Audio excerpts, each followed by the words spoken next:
नमस्कार. अरबी समुद्रातील तीव्र चक्रीवादळ पश्चिमेकडे सरकते, तर ओडिशातील ठळक कमी दाबाचे क्षेत्र हे बिहारकडे जाण्याची शक्यता आहे. ओडिशातील कमी दाबाच्या क्षेत्रामुळे पोषक हवामान झाल्याने आज म्हणजे 5 ऑक्टोबर रोजी विदर्भ, मराठवाड्यासह विजांसह पावसाची शक्यता आहे. पूर्व विदर्भात विजांसह पावसाचा अंदाज असल्याने सतर्कतेचा इशारा म्हणजेच येलो अलर्ट हवामान विभागाने दिला आहे. आज म्हणजे 5 ऑक्टोबर रोजी विदर्भातील गोंदिया, चंद्रपूर, गडचिरोली या जिल्ह्यात तुरळक ठिकाणी विजांसह पावसाची शक्यता असल्याने सतर्कतेचा इशारा देण्यात आलेला आहे.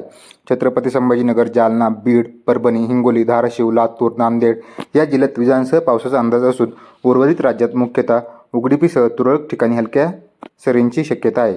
नैऋत्य मोसमी वाऱ्यांनी म्हणजेच मान्सून 26 सप्टेंबर रोजी संपूर्ण राजस्थान, जम्मू काश्मीर, लडाख, हिमाचल प्रदेश, उत्तराखंड मधून माघार घेतलेली आहे. तसंच गुजरात, मध्य प्रदेश, उत्तर प्रदेशचा काही भाग या भागातून मान्सून परतला आहे. त्यानंतर आठवड्याभरापासून परतीचा प्रवास थांबल्याने वैरावल, भरूच, उज्जैन, झांसी, शाहजहांपूर पर्यंत मान्सूनच्या माघारीची सीमा शनिवारी म्हणजे 4 ऑक्टोबर रोजी सुद्धा कायम होती.